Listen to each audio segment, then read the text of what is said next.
حضرت سیدنا ابراہیم خلیل اللہ اعلیٰ نبینا علیہ الصلاۃ والسلام کا تذکرہ قرآن مجید نے کئی جگہوں پہ بیان فرمایا ہے۔ نبی پاک صلی اللہ تعالیٰ علیہ وسلم نے ارشاد فرمایا کہ میں ملت ابراہیم پہ ہوں۔ حضرت ابراہیم علیہ الصلاۃ والسلام کی سیرت کو، سوانح کو، ان کی زندگی کے واقعات کو قرآن مجید نے متعدد مقامات پہ بیان کیا ہے۔ انبیاء کرام علیہ السلام 1,24,000 کم و بیش ہوئے، لیکن دین اسلام میں نبی پاک علیہ السلام کی امت میں جو مقام حضرت ابراہیم کا ہے وہ بس انہی کا ہے۔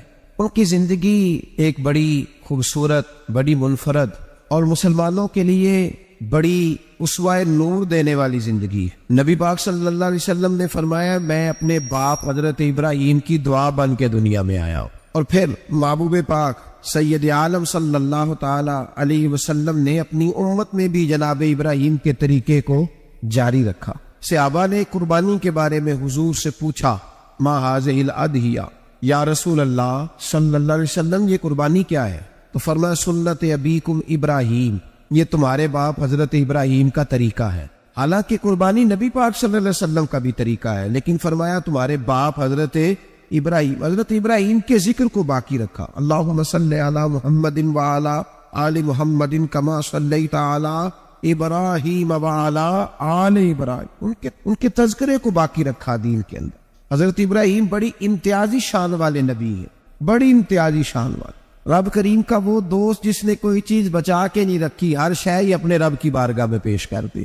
چند چیزوں سے انسان کو بڑا پیار ہوتا ہے، گھر سے بڑا پیارا ہو، وہ بڑا خوبصورت ہوٹل، 5 اسٹار ہوٹل میں رہا، وہ اسلام آباد گیا، کسی سفر پہ گیا تو بڑے اعلیٰ قسم کے اس کو کھانے ملے، بڑی چیزیں ملی، لیکن کبھی دائیں کروٹ کبھی بائیں کروٹ، تو ساتھ بیڈ پہ دوست تھا تو اس نے کہا صاحب سو جاؤ، تو اس نے کہا یار جو مزہ اپنے گھر میں سونے کا ہے وہ کسی اور جگہ تھوڑی ہے۔ گھر بڑا پیارا ہوتا ہے، انسان لگاؤ ہوتا ہے، جس بے تکلفی سے، سکون سے، آرام سے انسان اپنے گھر میں وقت بتاتا ہے کہیں اور مشکل ہو جاتا۔ دوسرا، انسان کو اولاد بڑی پیاری ہوتی ہے، بڑی عجیب شے ہے، نہ ہو تب بھی بڑا دکھ ہے، اور ہونے کے بعد بھی اس کی بڑی آزمائشیں، یہ بڑی ایک میٹھی چیز ہے۔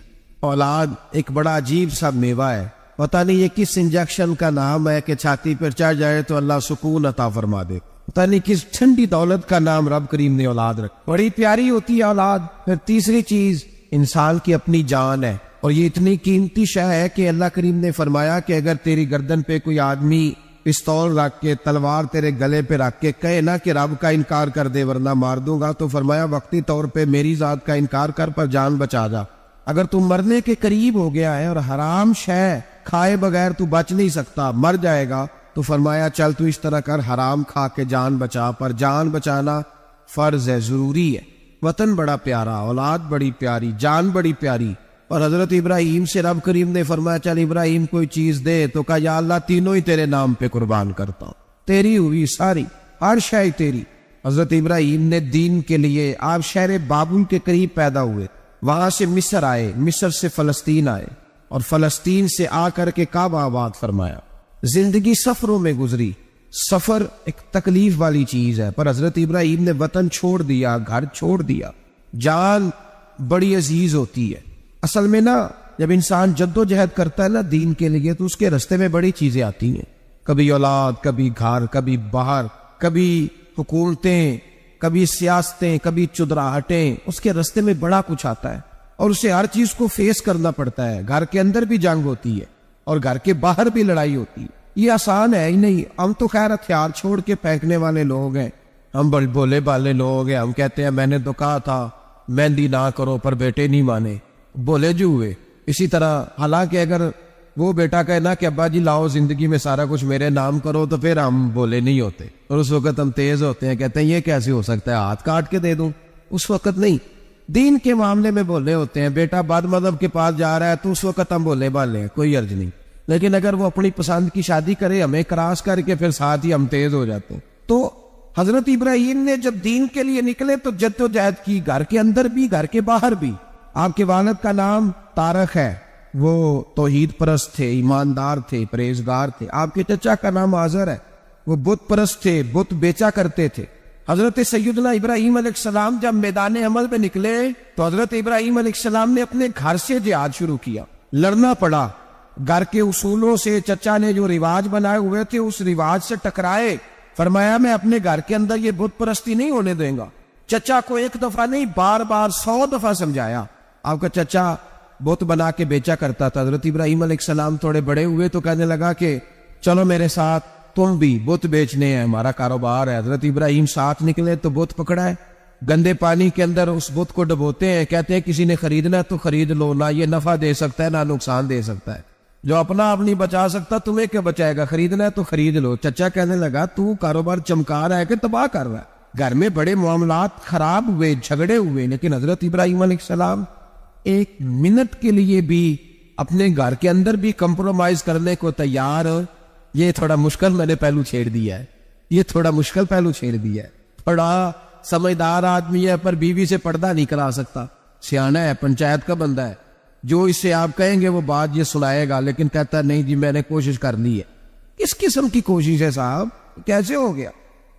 حضرت ابراہیم علیہ السلام نے گھر کے اندر سے فرمایا نہیں کرنے دوں گا, گھر کے اندر بھی ٹکرائے. فرمایا تم جو بھی ہو پاش پاش کیا چچا کے اصولوں کو, اور باہر جب نکلے تو صرف علاقے کے چیئرمین سے نہیں ٹکرائے, ایم پی ایم این اے وزیر مشیر سے نہیں ٹکرائے. سپر پاور نمرود دنیا کا واحد حکمران تھا اس وقت, دوسرا کوئی حکمران ہی نہیں تھا, اکیلے حکمران سے جا کر ٹکرائے. کوئی ساتھ فوج نہیں تھی, کوئی ساتھ ان کے طاقت بازار دنیا داری کی کوئی نہیں تھی, پر حضرت ابراہیم جا کے ٹکرائے. اور میرے رسول پاک صلی اللہ علیہ وسلم نے سند بیان کی, فرمایا افضل الجہاد کلمۃ الحق عند سلطان الجابر. فرمایا سب سے افضل جہاد یہ ہے کہ تو ظالم بادشاہ کے سامنے کھڑے ہو کے حق بات بیان کر دے, یہ سب سے بڑا جہاد ہے. یہ سب سے افضل الجہاد ہے کلمۃ الحق عند سلطان الجابر, سب سے بڑا جہاد. حضرت ابراہیم کھڑے ہو گئے, سپر پاور سے ٹکرائے. یہاں ہم لوگ حکمتوں کا شکار ہیں, دیکھیں گے کریں گے سوچیں گے, اور مولوی صاحب کو ویسے کہتے ہیں آپ پرہیز کریں سیاسی باتوں سے. بھئی اللہ کے ہر نبی نے جا کے وقت کے ظالم حکمران کو لتاڑا ہے, للکارا ہے, یہ تو مشن انبیاء ہے. حضرت سیدنا ابراہیم علیہ السلام نے جو اس کو جا کے کہا کہ تو جھوٹ بولتا ہے, تو جھوٹا ہے, تو خدائی کا دعویٰ کرتا ہے, تو بہت بڑا ظالم ہے, اور قرآن مجید نے ساری بات کو بیان فرمایا. حضرت ابراہیم علیہ السلام سے کہنے لگا میں رب ہوں, تو آپ نے فرمایا میرا رب تو وہ ہے جو زندہ کرتا اور مارتا ہے. تو پھر آپ حق بات بیان کریں گے تو اللہ مارے گا کہ بندہ مارے گا؟ کچھ بھی نہیں ہوتا, کیونکہ زندگی موت کس کے ہاتھ میں ہے؟ اللہ کے ہاتھ میں. زندگی موت اللہ, کچھ بھی نہیں ہوتا. انسان صحیح سمت کا تعین کرے اور صحیح چلے. حضرت علی شیر خدا سے کسی نے کہا تھا کہ آپ کے بڑی دشمنی ہے, کوئی محافظ رکھ لیں. آپ فرمانے لگے موت خود بہت بڑی محافظ ہے, وقت سے پہلے آتی ہی نہیں. تو بھائی حضرت ابراہیم ٹکرائے, اور آپ کا انداز کیا ہے؟ جا کے کہا کہ تو نہیں, خدا وہ ہے جو زندہ کرتا. اور اس نے ایک بیوقوفوں جیسی دلیل دی. ایک آدمی کو کل پھانسی دینی تھی تو اس کو بلایا, کہنے لگا تجھے کب پھانسی ہے؟ اس نے کہا کل. کہنے لگا جا تجھے آزاد کیا, زندگی دی, اس کو چھٹی دے دی. ایک عام آدمی بیچارہ بیٹھا تھا, اس کو پکڑ کے نا کہنے لگا اس کی گردن اڑا دو. کہنے لگا دیکھ لو میں بھی زندہ کرتا اور مارتا ہوں, وہ جو کل مرنے والا تھا میں نے زندہ کر دیا ہے, اور جس کو پتہ ہی نہیں تھا کہ میں نے مرنا ہے اسے پکڑ کے میں نے مار دیا ہے. یہ بیوقوفوں جیسی دلیل ہے. حضرت سیدنا ابراہیم علیہ السلام چاہتے تو اسی وقت دلیل توڑ دیتے کہ تو کیا بیوقوفوں جیسی بات کر رہا ہے, اگر تو زندگی دیتا ہے تو مرے ہوئے میں جان ڈال کے دے جس کو تو نے مارا ہے. لیکن حضرت ابراہیم نے دیکھا کہ بیوقوف ہے, بیوقوفوں سے بحث نہیں ہوتی, دلیل بدل لی جاتی ہے, ان کی عقل کے مطابق بات کی جاتی ہے. حضرت ابراہیم فرمانے لگے میرا رب وہ ہے جو سورج مشرق سے نکالتا ہے اور مغرب میں غروب کرتا ہے, تو اگر رب ہے تو تو مغرب سے نکال کے مشرق میں غروب کر. فبہت الذی کفر, کافر لاجواب ہو گیا, اس کے پاس اس چیز کا کوئی جواب نہیں تھا. علامہ اسماعیل حقی نے خوبصورت فکرہ لکھا ہے, خوبصورت جان ڈال دی ایک جملہ کہہ کے. حضرت سیدنا علامہ اسماعیل حقی رحمۃ اللہ علیہ فرمانے لگے چونکہ نمرود بیوقوف وہ جیسی باتیں کر رہا تھا, اگر وہ یہ کہہ دیتا نا کہ میں سورج کو نکالتا ہوں مشرق سے, میں غروب کرتا ہوں معاذ اللہ مغرب میں نکالتا ہوں, تو آپ اپنے رب سے کہیے کہ وہ مغرب سے نکال کے مشرق میں غروب کرے. علامہ اسماعیل حقی فرماتے ہیں رب کریم کی آواز قدرت تھی, مالک حضرت ابراہیم علیہ السلام کے اس, اگر وہ کہہ دیتا اور حضرت ابراہیم دعا کر دیتے تو رب کریم نے فرشتوں کو تیار بٹھایا ہوا تھا. فرمایا اگر یہ کہہ دے میرے خلیل سے کہ سورج مغرب سے نکال کے مشرق میں غروب کرنا ہے تو تیار رہنا, جس طرح خلیل کہیں گے ویسے کر دیں گے. واتخذ اللہ ابراہیم خلیلا, ابراہیم ہمارا دوست جو ہوا, جیسے کہے گا ویسے کر دیں گے۔ حضرت سیدنا ابراہیم علیہ السلام کی باتوں کا جب جواب نہ دے سکا، دلیل نہیں بندہ دیتا، پھر لڑائی کرتا ہے، پھر جھوٹے موٹے اعتراض کرتا ہے۔ دلیل ختم ہوتی ہے تو لوگ ذاتیات پہ اترتے ہیں، کہتے ہیں یہ کھانستا صحیح نہیں، دیکھتا صحیح نہیں۔ دلیل ختم، اب ذاتیات پہ اترے، کہنے لگے مجھے پتہ چلا ہے کہ یہ فلانی جگہ گیا تھا تو وہاں جا کے اس نے اس طرح کیا ہے۔ پھر لوگ ذاتیات پہ اترتے ہیں، جب دلیل کا جواب دلیل سے نہیں دے پاتے پھر ذاتیات پر اتر کر حملے کرتے ہیں۔ حضرت ابراہیم کے دلائل کا جواب نمرود نہ دے سکا تو کہنے لگا کہ اس کو آگ میں ڈال دو۔ قوم گئی ہوئی تھی ساری، آپ نے بات سنی ہوئی ہے، میں نے صرف اشارہ دینا ہے، میلے پہ تو حضرت سیدنا ابراہیم علیہ السلام نے سارے بت توڑ دیے، کلاڑا بڑے بت کی گردن پہ رکھا، واپس آئے کہنے لگے بت کس نے توڑے ہیں؟ تو فرمایا اس سے پوچھو جس کی گردن پہ کلاڑا ہے۔ کہنے لگے یہ تو بول ہی نہیں سکتا، تو فرمانے لگے بڑے بیوقوف ہو جو بولتا ہی نہیں، سنتا ہی نہیں، اپنا آپ نہیں بچا سکتا، اس کی پوجا کرتے ہو؟ کہنے لگے پکڑو، دلیلیں ختم ہو گئی، اس کو آگ میں ڈالو۔ بہت بڑی حویلی 45 فٹ مربع پہ مشتمل ایک حویلی بنائی گئی اور 45 فٹ اونچی۔ مختلف روایات، علامہ اسماعیل حقی کہتے ہیں کہ 3 مہینے تک نمرود نے کہا کہ اس کے اندر لکڑیاں ڈالو۔ لوگ پوچھنے لگے کتنی دنیا جلانی ہے؟ کہنے لگا بندہ تو ایک جلانا ہے، پر بندہ بڑا تگڑا ہے، ایک بندہ۔ 3 مہینے لکڑیاں ڈالی گئیں، اور لوگوں کی جو تہمات ہوتی ہیں نا وہ بڑی عجیب ہوتی۔ تہمات میں نے بڑی تفصیل سے رمضان المبارک میں گفتگو کی تھی، بدشگونی تہمات لوگ لیتے ہیں، اس وقت بھی لوگ تہمات کا شکار ہو گئے، عقیدہ بگڑ جاتا ہے تو وہ عجیب و غریب باتیں کرنے لگتا ہے، تہمات کا شکار ہو گئے۔ بیبیاں نظر مانتی، میں بیمار ہوں، اگر صحیح ہو گئی تو اتنے من لکڑی دوں گی حضرت ابراہیم کی آگ جلانے کے لیے۔ ایک عورت لے کے جا رہی ہے لکڑیاں، ایک نیک دل آدمی نے اس سے پوچھا کہاں جا رہی ہو؟ کہنے لگی میں نے منت مانی تھی تو حضرت ابراہیم علیہ السلام کو معاذ اللہ جلانے کے لیے لکڑیاں لے کے جا رہی ہوں۔ تو وہ رب کریم کے بندے کہنے لگے تو ڈھونڈتی رہے گی، تجھے وہ جگہ ملے گی نہیں۔ وہ بی بی کئی مہینے گھومتی رہی، جگہ ہی نہیں ملی جہاں لکڑیاں ڈالنی، ماری گئی۔ تہمات کا شکار ہوئے بہت سارے لوگ۔ بھائی تہمات دین کے اندر منع ہے، تہمات دین میں کوئی نظر ماننا، کوئی کسی بزرگ کے مزار پہ جا کے سالے ثواب کے لیے کوئی چیز ماننا، یہ تو درست ہوا، لیکن غیر شرعی نظریں مان لینا کہ میں آ کے گرد چکر لگاؤں گا، میں جناب آ جا کے یہ والا تماشا کروں گا، میں دھاگا باندھوں گا، میں رسا کاٹوں گا، میں وہاں گندے ہو سے پانی پیوں گا، ان کی شریعت اجازت، یہ تہمات ہیں، بدشگونی ہے، دین میں ان کی کوئی گنجائش۔ آپ نظر ماننے سے پہلے بھی کسی عالم سے رابطہ کریں کہ میں منت مانگنے لگا ہوں تو کیسے ماننی چاہیے کا طریقہ پوچھیں، ایسے ہی غلط چیز کی منت تھوڑی ماننی جائے گی۔ 12 علامدام برسر مطلب حضرت ابراہیم کے لیے آگ جلائی گئی، 45 فٹ اونچی آگ ہے، پرندہ بھی اوپر سے گزرتا ہے تو نیچے گر جاتا ہے جل کے، اتنے دن لگا کے آگ جلائی گئی۔ اب حضرت ابراہیم کو جلایا جانے لگا ہے۔ یہاں تو موجے ہے نا، جو کسی ادارے کا سربراہ اس کے لیے موج ہے، کسی جگہ آفیسر بن گیا تو موج ہے، پیر صاحب کے لیے موج ہے، علامہ صاحب کے لیے موج ہے، خطیب صاحب کے لیے موج ہے۔ جلنا کس کو پڑتا ہے؟ وہ حال ہی کوئی نہیں رہا الا ماشاء اللہ، وہ لوگ گزر گئے جو تکلیفیں سہ کے کام کرتے تھے، گزر گیا زمانہ۔ حضرت سیدنا ابراہیم علیہ السلام کو جلایا جانے لگا ہے تو اب اتنی بڑی آگ ہے تو ڈالے کیسے؟ شیطان نے تجویز دی کہ منجنیق بناؤ، بڑے بڑے بانس باندھ کے ان کے نیچے رسا باندھو، وہ جس طرح جھولنے کے لیے جھولا بنایا جاتا ہے اس طرح ایک منجنیق، پرانے زمانے میں اس میں پتھر رکھ کے پھینکے جاتے تھے دشمنوں پہ، وہ منجنیق بنائی گئی کہ دور سے حضرت ابراہیم کو پھینکیں گے، ہاتھ حضرت ابراہیم کے باندھ دیے، پاؤں مبارک باندھ دیے، پوری زمین پہ ایک نام لینے والا خدا کا، اور اس کو آج رسیوں میں جکڑا ہوا ہے۔ جب پھینکا جانے لگا نا آگ میں، حوریں رونے لگی، فرشتے تڑپنے لگے، اے اللہ یہ کیا ہونے لگا ہے؟ ایک تیرا خلیل اور وہ بھی آگ میں۔ فرمایا جاؤ جا کے اس سے کہو اگر تمہاری مدد لیتا ہے تو اسے بچاؤ۔ ہوا کا فرشتہ آیا، کہا ابراہیم اگر تو کہے۔ او بھائی ان چیزوں کو کہانی سمجھ کے نہ سنا کریں، یہ داستان نہیں، یہ وہ طریقے ہیں جو ہمارے رسول نے ہمیں اپنانے کا حکم ارشاد فرمایا ہے، جو عقیدے، یہ وہ نظریات ہیں جو ہمیں اوڑھنے کو کہا گیا، اپنے رب کریم کی رضا پہ راضی رہنے کے یہ وہ خوبصورت مواقع ہیں صوفیاء نے جن کو بنا کر سمجھا کر ہم تک پہنچایا ہے۔ یہ ہے اہل طریقت کی باتیں، وہ کہتے ہیں یار جس حال میں رکھے راضی رہنا ہے۔ حضرت ابراہیم علیہ السلام کو پھینکا جا رہا ہے، فرشتہ آیا، اے اللہ کے خلیل اگر حکم دو تو اتنی ہوا چلاؤں کہ نمرودی جل جائیں سارے، آگ ان پہ پھینک دی جائے۔ آپ نے فرمایا تو جا، تجھ سے مجھے کوئی کام نہیں۔ تھوڑی دیر کے بعد پانی کا فرشتہ آیا، کہا حضور اتنی بارش برساؤں گا کہ آگ بجھ جائے گی۔ فرمایا تو جا، تجھ سے کوئی کام نہیں۔ اب جب منجنیق میں رکھ دیے گئے، آگ میں جانے کا لمحہ ہے، تیاری ہے، حضرت جبریل امین حاضر خدمت ہوئے۔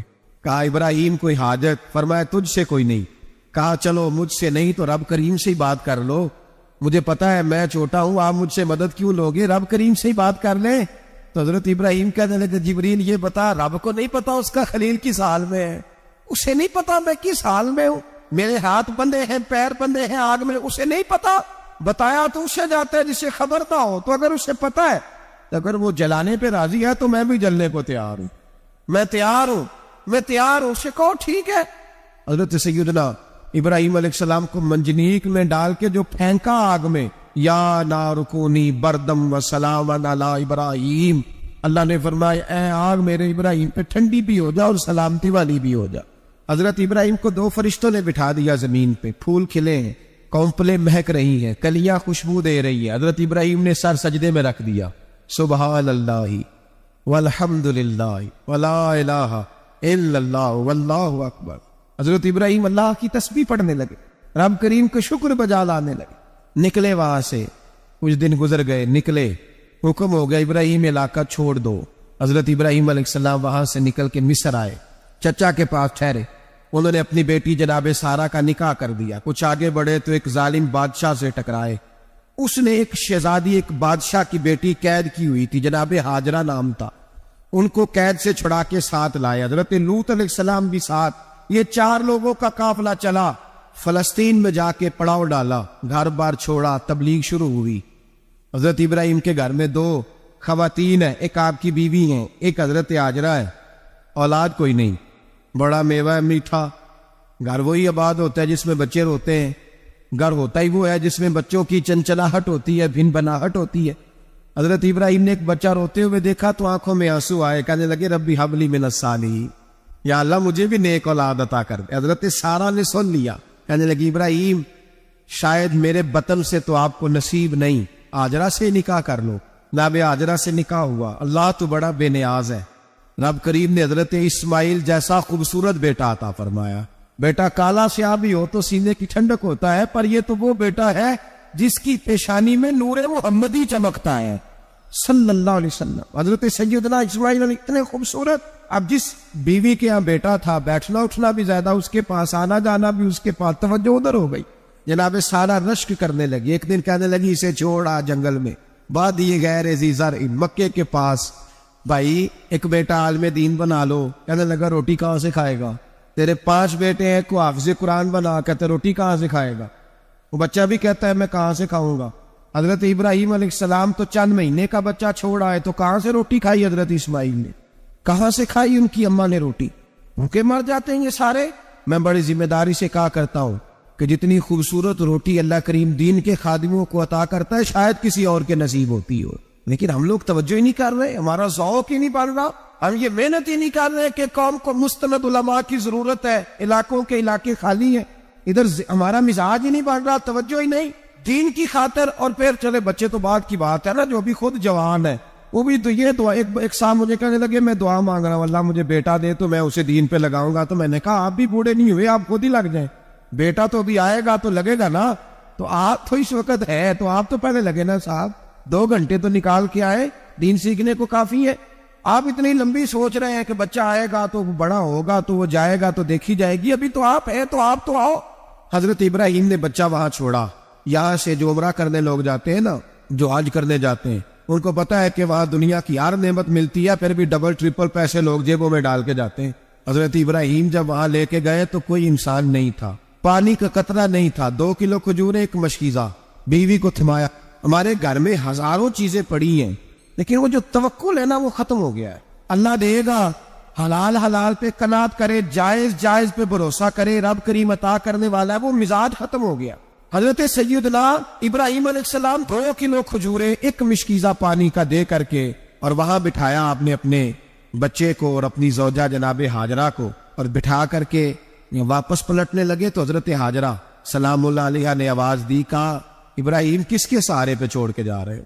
جہاں آب زمزم کا کنواں ہے نا، جو لوگ گئے ہیں انہوں نے صفا مروہ کی صحیح کی ہے، صفا مروہ سے باہر نکلے نا، سرکار کی ولادت کا مقام ہے، اس جگہ پہ آب زمزم کا کنواں تھا، وہاں حضرت سیدنا ہاجرہ کو بٹھایا، کوئی چیز نہیں، کوئی درخت نہیں، کوئی کھیت نہیں، کوئی پانی نہیں، کوئی کنواں نہیں، وہاں بٹھایا اور بٹھا کر کے نکلنے لگے تو جناب ہاجرہ فرمانے لگی ابراہیم کس کے سہارے پہ چھوڑ کے جا رہے ہو؟ کہنے لگی اللہ کے سہارے پہ۔ تو پاک باز بی بی نے ایک لفظ پوچھا، کہا ابراہیم یہ میرے رب کا حکم ہے، یہ میرے بس جن کا عقیدہ توحید مضبوط ہو ان کے لیے ایک جملہ کافی ہوتا ہے، یہ میرے اللہ کا حکم ہے؟ تو جناب ابراہیم علیہ السلام فرمانے لگے ہاجرہ ہاں رب کا حکم ہے۔ جب یہ لفظ کہے تو چاہیے تھا نا حضرت ابراہیم تسلی دیتے، تو بی بی شہبہ تسلی دینے لگی، عرض کرنے لگی ابراہیم اگر اللہ کا حکم ہے تو پھر آپ ہماری فکر نہ کرنا، اگر یہ رب کا حکم ہے تو پھر ہماری فکر نہ کرنا، جس رب نے ہمیں یہاں تک پہنچایا ہے وہ ہمیں کبھی بھی ضائع نہیں فرمائے گا، پھر فکر نہ کرنا۔ حضرت ابراہیم آ گئے، بات آپ نے سنی ہوئی ہے، اشارہ کرنا مقصود ہے۔ 13 سال میں چلے مان بھی لیا جائے بعض روایات کی روشنی میں کہ آتے جاتے بھی رہے، لیکن مکمل دیکھ بھال اپنے بچے کی پرورش میں پورا حضرت ابراہیم علیہ السلام کا کردار، سارا کردار ماں کا تھا۔ میں جب خواتین کے بارے میں کوئی بات کرتا ہوں تو میں آپ کو اکثر کہتا ہوں کہ یہ صرف بیوی کے لیے حکم نہیں ہوتا، یہ ٹریننگ بیٹی کو دینی ہے اور بہن کو دینی ہے، یہ تربیت کریں اپنے گھر میں۔ میں تجربے کی روشنی میں یہ بات عرض کیا کرتا ہوں کہ بھائی بچے باپ کے فرما بردار اس وقت ہوتے ہیں جب اماں انہیں باپ کا فرما بردار کرتی ہے، اور بچے باپ کے نافرمان بھی تب ہوتے ہیں جب اماں انہیں باپ کا۔ میں نے اپنے کانوں سے سنا ایک دفعہ ایک بچہ اپنے باپ سے کہہ رہا ہے آپ نے تو ساری زندگی باہر گزار دی، پیسے کمانا کون سا مشکل کام ہے، دکھ سکھ تو سارے اماں نے برداشت کیے، سکولوں میں وہ جاتی تھی، فلانا کام وہ کرتی تھی، فلانا کام۔ اب یہ سوچ اس کی ذاتی تو نہیں، یہ اس کو دی گئی ہے، اور اگر اس کو یہ سوچ دے دی جائے کہ اماں کہے کہ میں تو اپنوں میں رہی ساری زندگی، میں نے تو اپنوں میں وقت گزارا، اور تیرا باپ تو کئی دفعہ جنازے بھی نہیں پڑھ سکا، نے تو ماں باپ ایسے دفن کر دیے، وہ اگر یہ سوچ فراہم کرے تو پھر بچہ باپ کا فرما بردار ہوتا ہے۔ اور یہ والی روایتیں ہم بیوی کو سناتے ہیں، حالانکہ کس کو سنانی چاہیے؟ بہن اور بیٹی کو، بہن اور بیٹی کو سنائیں یہ باتیں، ان کو سمجھائیں، تاکہ آگے جا کے وہ جو گھر ترتیب دے وہ گھر بڑا عمدہ اور نکھرا ہوا ہو۔ حضرت سیدنا ابراہیم 13 سال کے بعد آئے، چونکہ گھر میں اللہ تبارک و تعالیٰ کی دوستی کا چرچا تھا، اللہ تبارک و تعالیٰ کی محبوبیت کا غلبہ تھا۔ 13 سال کے بعد فلما بالغ معه سعيا، بیٹا جب اتنا بڑا ہوا کہ ساتھ چلنے لگا تو حضرت ابراہیم نے اپنے بیٹے کو بلا کے کہا بیٹا مجھے خواب آئی ہے، میں تجھے ذبح کر رہا ہوں، تیری کیا رضا ہے؟ تو حضرت اسماعیل کہنے لگے یا ابت افعل ما تؤمر، ابا جی اللہ جیسے حکم دیتا ہے میرے ساتھ ویسے ہی کرے، جیسے اللہ حکم دیتا ہے ویسے ہی کرے۔ حضرت ہاجرہ کو کہا کہ ایک دوست نے دعوت کی ہے تو وہاں جا رہے ہیں، بی بی مطمئن ہے، تفصیلات کی ضرورت نہیں، ختم بات، اعتبار ہے، مطمئن ہو گئی۔ شیطان پیچھے سے آیا اماں کے پاس، ذرا تھوڑی دیر کے لیے تصور جمائیے، یا تو پڑوسن آ کے کوئی بات بتا دیتی ہے خاوند کے بارے میں تو کئی مہینے جھگڑا جاری رہتا ہے، پڑوسن محلے دار۔ شیطان نے آ کے بتا لفظ کیا ہے، کہا حضرت تمہیں پتا ہے کہاں جا رہے ہیں؟ کہا دوست کی دعوت میں۔ تو کہنے لگے دوست کون ہے؟ رب کریم، اور ابراہیم کا خیال ہے کہ اس رب نے مجھے حکم دیا ہے کہ میں ذبح کروں۔ تو حضرت ہاجرہ کہنے لگی کبھی باپ بھی بیٹا ذبح کرتے ہیں؟ شیطان کہنے لگا ان کا خیال ہے کہ ان کے رب نے حکم دیا ہے۔ جناب ہاجرہ فرمانے لگی اگر رب نے حکم دیا تو پھر تو مجھے شیطان لگتا ہے، تو مجھے شیطان لگتا ہے، کیا مطلب؟ فرمانے لگی اگر رب کریم کا حکم ہے تو میرے پاس ایک اسماعیل ہے، اگر 1000 بھی ہوتے میں سارے اللہ کے راستے میں پیش کر دے دیتی، مالک کا ہی تو ہے سارا کچھ، اسی کا ہے، اس میں لیت اللہ کی کیا گنجائش؟ حضرت سیدنا ابراہیم علیہ السلام نے بیٹے کے حلق پہ چھری رکھ بھی دی اور چھری چلا بھی دی، رکھ بھی دی، اور وہ تو اللہ کریم نے فرمایا یا ابراہیم قد صدقت الرؤیا، ابراہیم تو نے خواب سچا کر دکھایا، وہ قیامت تک تیرا نام رہے گا۔ حضرت ابراہیم نے وطن بھی دیا، جان بھی دی، بیٹا بھی، اللہ کریم نے دمبے دیے، فرمایا یہ فدیہ ہے۔ اب یہ قربانی قیامت تک حضرت ابراہیم کے طریقے کے مطابق جاری ہے۔ حضرت ابراہیم بہت بڑے مہمان نواز تھے، بہت بڑے۔ آپ جب مصر میں قیام تھا تو بڑے بڑے لمبے چوڑے لنگر پکتے تھے، لوگ آیا جایا کرتے تھے، بڑا تفصیل کے ساتھ کھانا ہوتا تھا۔ مہمان نوازی آپ کی خاص صفت مبارکہ ہے، ہمارے یہاں بھی مہمان نوازی ہوتی ہے امیروں کی، بلکہ اب تو مہمان نوازی اس طرح کی ہے کہ کل تیری میرے پاس دعوت ہے اور پرسوں میری تیرے پاس ہے، وہی امیروں میں وہ چکر رہتا ہے، پارٹیاں دوست ایک دوسرے کو ڈالتے ہیں، تیری طرف پارٹی تیری طرف، اور اسی انداز میں اب یہ عید آئے گی نا، ٹکا پارٹیاں ہوں گی جگہ جگہ، اور لوگ سوال پوچھنے لگے ابھی سے، کہتے ہیں قربانی کا کتنا گوشت گھر رکھنا جائز ہے، قربانی کا کتنا گوشت گھر رکھنا جائز ہے، سارا ہی۔ اس لیے فریزر لے لے، فریج سے نہیں کام چلے گا، سارا ہی جائز گھر رکھنا سارا ہی جائز ہے، رکھ لیں۔ او خدا کے بندے، قربانی وہ بندہ دیتا ہے جو سارا سال ہی گوشت کھاتا ہے، صحیح کہہ رہا ہوں؟ قربانی صاحب نصاب، صاحب استطاعت بندہ دیتا ہے نا، تو وہ سارا سال ہی گوشت سارا گھر میں رکھنا بھی جائز ہے، لیکن سارا دے دینا بھی۔ تو جو آ رہی ہے اس پہ کیوں توجہ کرتے ہو؟ جو دوسرا جائز ہے اس پہ کیوں نہیں عمل کرتے؟ سارا تقسیم کر دیں، بات ختم ہوئی۔ یقین کریں، محرم میں جا کے دوست ٹیلی فون کر کے سوال پوچھتے ہیں، کہتے ہیں صاحب سنا ہے قربانی کا گوشت محرم میں کھانا جائز نہیں۔ میں کہ نہیں، ربیع الاول چ بھی جائز ہے، جب رمضان تک کھاؤ کوئی بندہ نہیں منع کرتا، اس لیے کہ کسی کو دینا تو پسند ہی نہیں، یا پھر اس میں سے جو خاص چیزیں ہیں وہ اپنی فریج میں اور باقی جو ہے وہ دوسروں کے لیے۔ یہ کیا طریقہ ہے ہمارا؟ اور اسی پہ عمل ہے۔ اللہ تبارک و تعالی ہمیں سمجھنے کی توفیق عطا فرمائے۔ حضرت ابراہیم بہت بڑے مہمان نواز تھے، صرف قربانی نہیں دیتے تھے، سارا سال بہت سارا لنگر، بہت سارا کھانا پینا، بہت ساری چیزیں جاری رہتی۔ اور جتنے غریب لوگ تھے فلسطین کے، ان کو پتا تھا کہ حضرت ابراہیم علیہ السلام کا لنگر جاری ہے فلسطین میں جب آپ کا قیام تھا۔ ایک دفعہ ڈھیروں مہمان آ گئے اور کھانے کو کوئی چیز نہیں، حضرت سارہ اور جناب ہاجرہ دونوں اس وقت موجود تھیں۔ وہ کہنے لگی ابراہیم بہت سارے مہمان آ گئے تو کیا کریں؟ جناب سارہ کہنے لگی کس طرح کر کے ان کی مہمان نوازی کرنی؟ اور حالات یہ ہے کہ قحط پڑا ہوا ہے فلسطین میں، مصر میں، دور دراز علاقوں میں۔ تو حضرت ابراہیم کہنے لگے یہ اللہ کے مہمان ہے اور ہمیں رب کریم کا بندہ سمجھ کے آ گئے، اللہ ہی بندوبست کرے گا۔ فرمانے لگے میرا مصر میں ایک دوست ہے، وہ قحط کے دنوں میں غلہ جمع کر لیتا ہے، میں اس کی طرف پیغام بھیجتا ہوں، مجھے امید ہے وہاں سے غلہ ملے گا۔ 2-3-5 اونٹ والے غلام بلائے اور ان کو کہا کہ جاؤ غلہ لے آؤ مصر کے دوست سے۔ وہ لوگ کہتے ہیں ہم غلہ لینے گئے، وہاں جب پہنچے تو حضرت ابراہیم خلیل اللہ علیہ السلام کا پیغام دیا تو آپ کا وہ دوست کہنے لگا غلہ تو بے شمار تھا، مجھے خبر نہیں تھی کہ حضرت ابراہیم کا پیغام آئے گا، تو میں تو سارا تقسیم کر چکا ہوں، لوگ لے گئے، اب تو کوئی شے نہیں۔ اب وہ خالی آ گئے، پانچوں کے پانچوں۔ جب خالی آئے تو حضرت ابراہیم کی حویلی کی دیواریں چھوٹی چھوٹی تھیں، ان غلاموں میں سے، خادموں میں سے، آپ کے ان چاہنے والوں میں سے ایک کہنے لگا یار وہ غریب تو انتظار کر رہے ہوں گے کہ غلہ لینے گئے ہیں، ہمیں روٹی ملے گی۔ چھوٹی چھوٹی دیواریں ہیں، وہ جب دیکھیں گے نا خالی آ گئے تو انہیں تکلیف ہوگی، اس طرح کرو بوریوں میں ریت بھر لیتے ہیں، ریت بھر کے لے جاتے ہیں، بعد میں اندر رکھ کے انہیں سمجھا بہلا لیں گے یا حضرت ابراہیم کو بتائیں گے، وہ خود ہی ان لوگوں کی دل جوئی فرمائیں گے۔ اب غلہ کی جگہ ریت بھر کے اونٹوں پہ رکھ کے لائی گئی، لا کے بوریاں جب رکھ دی گئیں، حضرت ابراہیم علیہ السلام دوپہر کے وقت آرام فرما رہے تھے، بی بی سارہ اٹھی، کہتی ہیں جب میں نے دیکھا نا کہ بوریاں پہنچ گئی ہیں تو گئی، غلام کو ساتھ لیا اور اس کو جب کھولا نا تو کہتی اتنی حسین گندم میں نے پہلے کبھی دیکھی نہیں تھی، اتنا پیارا دانا میں نے کبھی ملاحظہ نہیں کیا تھا۔ فرماتی ہیں جب اس کو پیس کر چکی میں روٹیاں پکائی تو خوشبو دور دور تک پھیل گئی، اعلیٰ غذا بنی، بڑے بڑے کھانے بیبیوں نے مل کے پکائے، چن دیے گئے۔ حضرت ابراہیم اٹھے تو لوگ کھانا کھا رہے، سجدہ شکر ادا کیا، اور جب سجدے میں گئے تو وہی آنے لگی، پھر رونے لگے۔ جب پلٹ کر باہر تشریف لائے تو جناب سارہ کہنے لگی ابراہیم تمہارا مصری یار بڑا اچھا ہے، اس نے اتنی اعلیٰ گندم بھیجی ہے کہ اتنی تو میں نے پیاری گندم کبھی دیکھی نہیں۔ جناب ابراہیم مسکرائے، فرمانے لگی سارہ یہ مصری یار نے نہیں بھیجی، یہ میرے عرشی یار نے بھیجی ہے، یہ میرے عرشی یار نے بھیجی ہے۔ بھائی مہمان نوازی مزاج تھا، لوٹا دینا مزاج تھا، دوسروں کی اشک شوئی مزاج تھا۔ حضرت